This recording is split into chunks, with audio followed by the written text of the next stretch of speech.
হাসপাতালের যে ঘটনা, ভয়ঙ্কর ঘটনা এবং চূড়ান্ত নিন্দনীয় ঘটনা। মুখ্যমন্ত্রী মমতা বন্দ্যোপাধ্যায়, সর্বভারতীয় তৃণমূল কংগ্রেস সকলেই এক বাক্যের তীব্র নিন্দা করেছেন। পুলিশ তদন্ত করছে, ইতিমধ্যেই একজন গ্রেফতার হয়েছে এবং মুখ্যমন্ত্রী জানিয়ে দিয়েছেন তদন্তের জন্য অন্য কোনো এজেন্সিও যদি কাজ করতে চায় তাতে কোনো আপত্তি রাজ্য সরকারের নেই।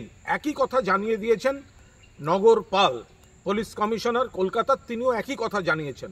দক্ষতার সঙ্গে কাজ করছে পুলিশ। নিন্দনীয় ঘটনা, দোষীর কড়া শাস্তি চাই। মুখ্যমন্ত্রী বলেছেন ফাঁসি পর্যন্ত আবেদন করা হবে, পুলিশ সেই দিকে এগোচ্ছে। সংশ্লিষ্ট সব ধারা দেয়া হয়েছে।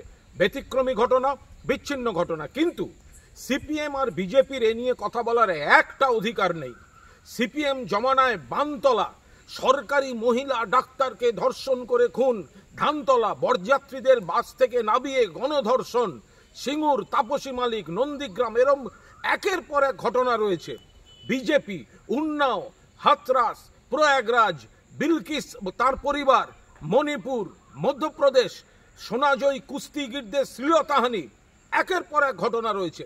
ফলে এই সিপিএম এবং বিজেপির কোনো অধিকার নেই একটা শব্দ বলার। কারণ অভিভাবকের মতো, দক্ষ প্রশাসকের মতো যা যা সিদ্ধান্ত নেয়ার, অপরাধ হয়ে থাকলে অপরাধীকে ধরা হবে, তদন্ত হবে এবং ফাঁসি পর্যন্ত যা যা শাস্তি সেটা মমতা বন্দ্যোপাধ্যায় ঘোষণা করে দিয়েছেন। ফলে সর্বভারতীয় তৃণমূল কংগ্রেসও বলছে চূড়ান্ত খারাপ ঘটনা, সমাজে ব্যতিক্রমী বিচ্ছিন্ন ঘটনা ঘটেছে। নিন্দা, পুলিশ তদন্ত, গ্রেফতার, আরও তদন্ত চলছে এবং সর্বোচ্চ শাস্তির পক্ষে মমতা বন্দ্যোপাধ্যায় তিনিও মতামত জানিয়েছেন।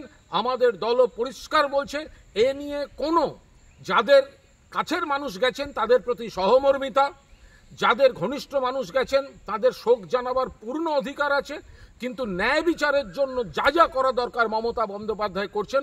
তাই এই নিয়ে অকারণ রাজনীতি করা, জলঘোলা করা, শকুনের রাজনীতি করার কোনো অধিকার সিপিএম বিজেপির নেই।